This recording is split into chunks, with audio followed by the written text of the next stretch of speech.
যেটি আজকে আপনারা ওয়াকআউট করার পরে স্বরাষ্ট্রমন্ত্রী সালাউদ্দিন আহমেদ বলেছেন, গণ অভ্যুত্থানে আওয়ামী লীগ সরকার পতনের পর যে রাষ্ট্রপতির সঙ্গে আলোচনা, তার কাছে শপথ নেওয়া হয়েছে আজ ত্রয়োদশ সংসদের প্রথম অধিবেশনে সেই রাষ্ট্রপতির ভাষণের বিরোধিতা, স্ববিরোধিতা।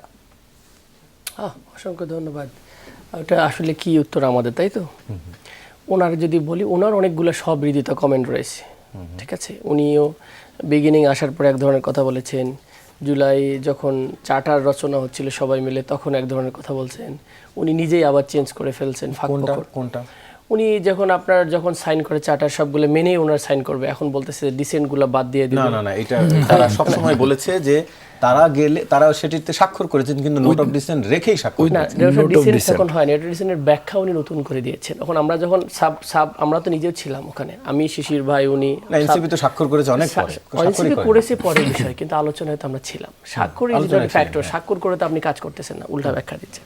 তো বাই দ্য ওয়ে, সবারই কিন্তু সবিরোধী কথাবার্তা আছে। উনি যেটা সবিরোধী বলতে চাচ্ছেন যে ওই সময় আপনাদের উপদেষ্টারা শপথ নিয়েছে, আমাদের উপদেষ্টা না ওনাদের উপদেষ্টা, সেটা তো আমরা দেখলাম গভর্নমেন্টের দুইজন উপদেষ্টার লোকজন অলমোস্ট আছেই, তাই না? সুতরাং ওনাদেরই উপদেষ্টা বলা যেতে পারে। সুতরাং ওনারা যেটা আমরা এটা স্পেসিফিক বলতে চাই, নাহিদ ইসলাম কি তাদের উপদেষ্টা? কোথায়? অভ্যুত্থানের সময় কোনো দলই তো ছিল না। তিনিও তো রাষ্ট্রপতির কাছে শপথ নিয়েছেন। শপথ নিতে in the name of constitution কিছু লোক প্রভোকেশন করে ঢোকানো হয়েছে।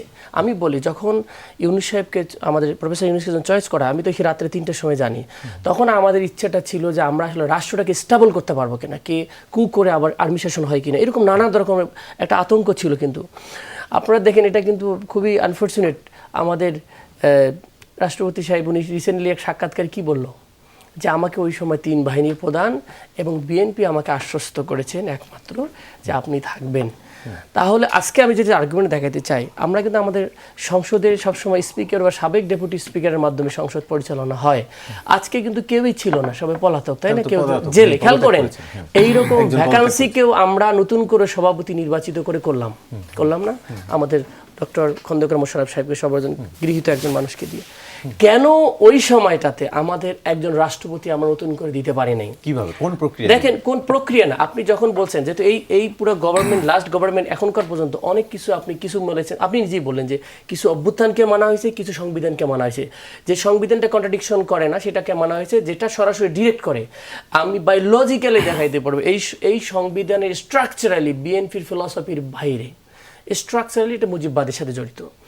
ওনারা যে ফিলোসফিক রাজনীতিক বলে, তার মানে ওনাদের রাজনীতিক যে আদর্শ, বাংলাদেশ পন্থের রাজনীতি, সে বাংলাদেশ পন্থী, সেই রাজনীতির স্ট্রাকচারের সাথেও যায় না। তাহলে আপনি যে জিনিস যায় না, যেই আমি বুঝি না, যে রাষ্ট্রপতি,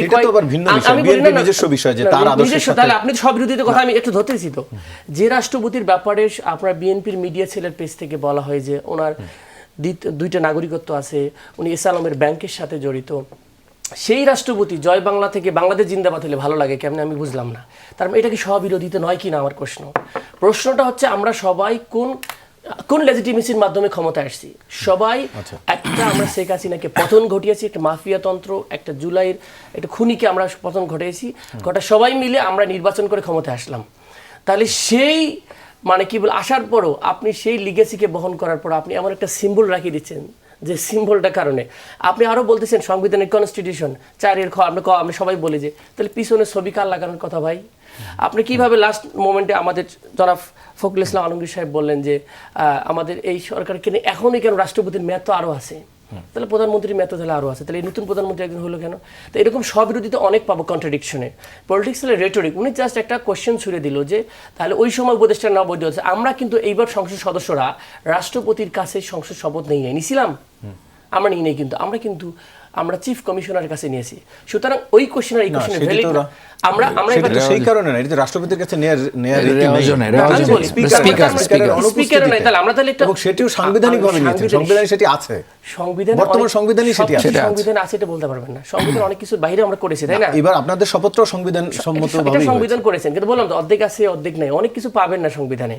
তার অনেক কিছু সংবিধান থেকে বাইরে আমরা ডক্ট্রিন অফ নেসেসিটি করেছেন, বিভিন্ন ল সিস্টেম করেছেন, অধ্যাদেশ করেছেন, এবং এটি ডক্ট্রিন অফ নেসেসিটি সেটা না, না, সংবিধানে আমি উল্লেখ বলি, আছে। এটা আছে, না এটা আছে, থাকলে কি ধরলাম হবে? যে না থাকলে কারা কারা পড়াইতে পারবে, একাধিক ব্যক্তি পড়াইতে পারবে, রাষ্ট্রপতি পড়াইতে না পারলে প্রধান বিচারপতি না, এইরকম অনেকগুলো অপশন আছে, সেটা আমি গেলাম না ডিবেটের ক্ষেত্রে।